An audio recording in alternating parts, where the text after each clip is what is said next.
So for Oaks 149, this is the trophy that goes to the winning horse. We have Chris Goodlett here from the Kentucky Derby Museum to tell us a little bit more about it. I have to note first and foremost, right off the bat, it's much bigger than the Derby Trophy. Why is that?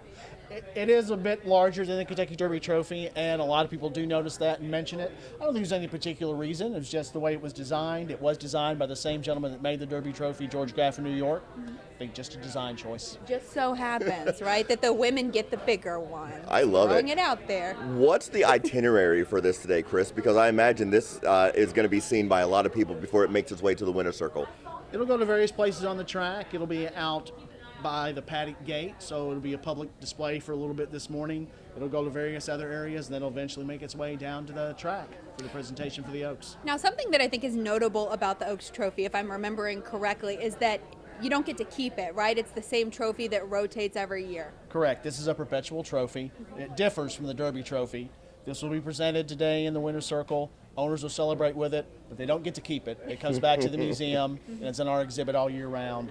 The owners get a set of sterling silver mint julep cups as a keepsake for winning the Kentucky Oaks. And Chris, let's plug the museum, because a lot of people forget how much of a gem it is. This time of year, we pay so much attention to all the factoids and the interesting histories of Churchill Downs and the Kentucky Derby and the Kentucky Oaks, but not a lot of people realize that you can get that directly from you at the museum. Yeah, I mean, we have the history of the Derby there, 365 days a year.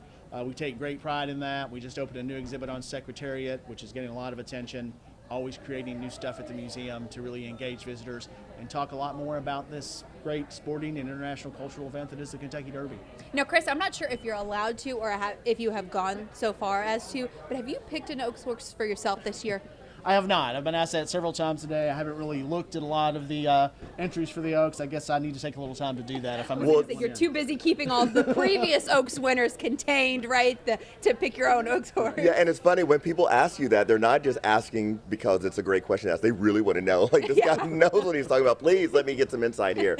Chris, thank you so very much, as always, for coming out and shedding some light and wisdom for us. Thanks for having me.